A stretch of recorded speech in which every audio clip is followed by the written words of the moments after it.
नाराज के सर, क्यों इतना? ये हमारे नेता को जबरदस्ती अंदर किया जा रहा है। चाहती है कांग्रेस वालों को, कांग्रेस को हम शांति तानाशाही नहीं चलने देंगे। हम चाह रहे हैं आप अंदर से क्या? तो देश के साथ जो जबरदस्ती कर रहा है ये नहीं चलेगी। आप अंदर से कैसे आएंगे मैम? कैसे जाएंगे दफ्तर? हम क्या नहीं कर सकते हैं? हम देश की नारी शक्ति, क्या मिलना गुनाह है हमारे नेता से? लड़की क्या नहीं कर सकते? आपको क्यों नहीं जाने दिया जा गुंडागर्दी है, आम नागरिक को परेशान किया जा रहा है। राहुल गांधी।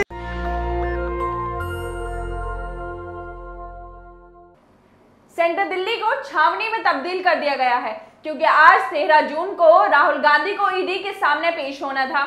इसी वजह से पूरी दिल्ली को, जो सेंट्रल दिल्ली है, पूरी छावनी में बदल दिया गया है। बैरिकेड्स लगाए गए हैं, उनके कार्यकर्ताओं को नहीं आने दिया जा रहा, जो उनके नेता हैं उनको नहीं आने दिया जा रहा। अगर कोई जाने की कोशिश कर रहा है तो उसको डिटेन कर दिया जा रहा है। बस खड़ी हुई है, पुलिस वाले मौजूद हैं, फोर्स मौजूद हैं।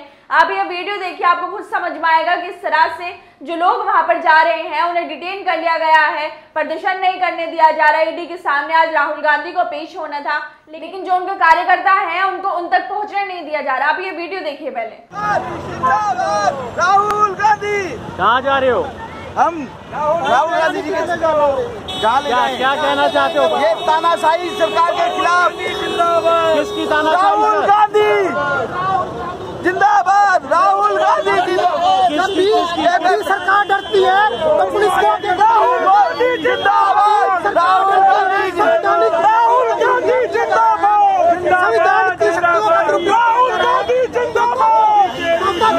मोदी सरकार मुर्दाबाद। मुर्दाबाद।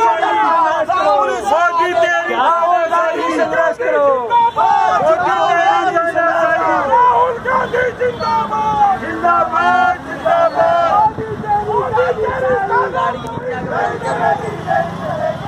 तो देखा आपने किस तरह से जो कार्यकर्ता वहां पर जा रहे थे सबको डिटेन कर लिया गया है। पुलिस वाले प्रदर्शन नहीं करने दे रहे हैं क्योंकि जिस तरह से आज बोला गया था कि आंदोलन किया जाएगा, ईडी के सामने कार्यकर्ता बैठे। राहुल गांधी को जो ईडी के सामने पेश होने के लिए कहा गया है, ईडी के सामने जो उनके कार्यकर्ता हैं, नेता हैं, उन्होंने सत्याग्रह का, आंदोलन का आज रखा था कि हम लोग आंदोलन करेंगे। जो मामला 6 साल पहले बंद हो चुका है उसे दोबारा खोलने की क्या जरूरत पड़ गई, जब 2015 में बोल दिया गया था कि कोई ऐसी दस्तावेज नहीं है जिससे राहुल गांधी या सोनिया गांधी अपराधी घोषित हो। लेकिन उसके बावजूद भी 7-8 साल बाद याद आता है कि ये मामले को दोबारा खोलना है, ईडी की जांच होनी है। लेकिन इसके अलावा जो लगातार बुलडोजर चल रहा है, यूपी हो, उत्तर प्रदेश हो, जहां पर बुलडोजर चलाया जा रहा है कि उन लोगों के ऊपर कार्रवाई होगी। जिस तरह से आफरीन फातिमा का घर तोड़ दिया गया सिर्फ इसलिए क्योंकि आरोप लगाया गया कि जो उसके फादर थे वो मास्टरमाइंड थे। जिस तरह से प्रदर्शन हुए जुमे की नमाज के बाद,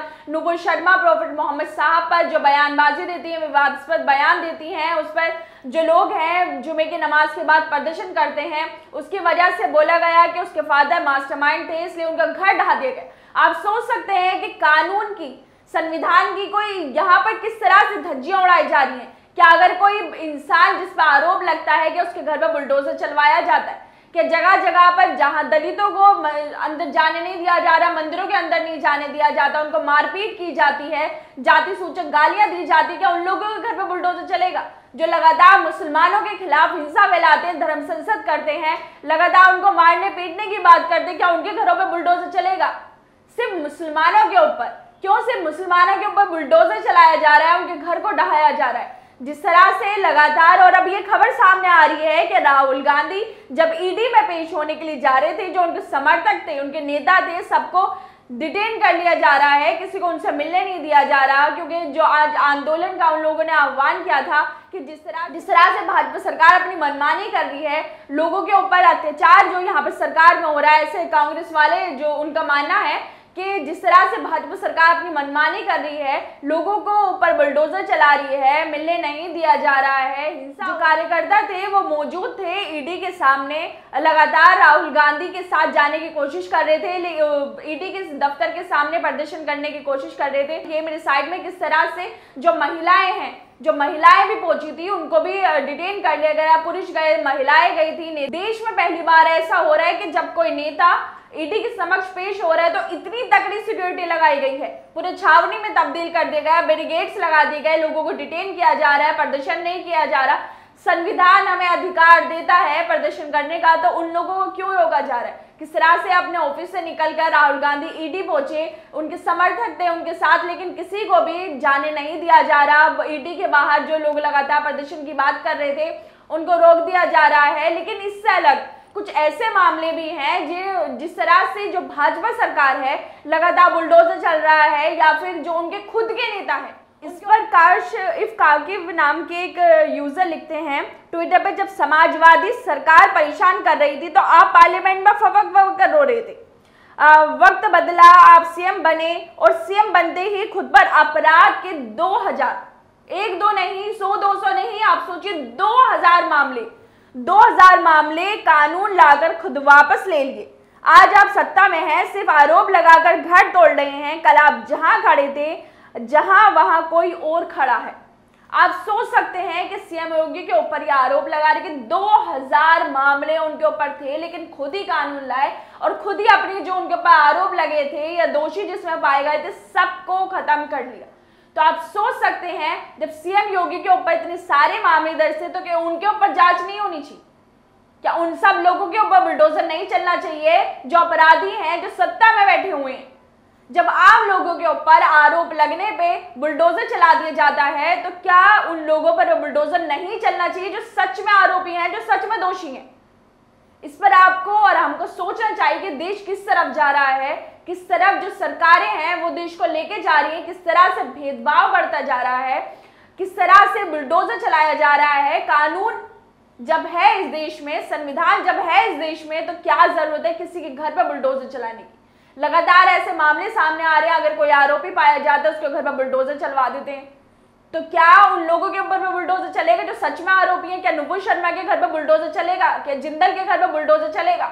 जिनको सुरक्षा दी हुई है, जो आराम से अपने घरों में बैठे हुए हैं, जिन पे इतना बड़ा आरोप लग जाता है, पूरे देश में हिंसा फैल जाती है, लोग प्रोटेस्ट करते हैं, अपनी मांगों को उठाते हैं, पत्थरबाजी होती है, लेकिन जो असली आरोपी है अभी तक अपने घर में बैठा हुआ है, उस पर कोई जांच नहीं हो रही, उसके ऊपर कोई गिरफ्तारी नहीं हो रही। इतना कुछ होने के बावजूद भी क्या उसके ऊपर बुलडोजर चलाया जाएगा? ये सबसे बड़ा सवाल है। लेकिन राहुल गांधी ईडी के समक्ष पेश हो रहे हैं, उनके कार्यकर्ताओं को डिटेन कर लिया गया है, उनके नेताओं को सबको हिरासत में ले लिया गया है। क्या देश में ऐसा पहली बार हुआ है जब ऐसा हो रहा है? नरेंद्र मोदी को भी 2010 में एसआईटी की जांच के लिए जब बुलाया गया था तो क्या जब भी ऐसी बैरिकेडिंग की गई थी?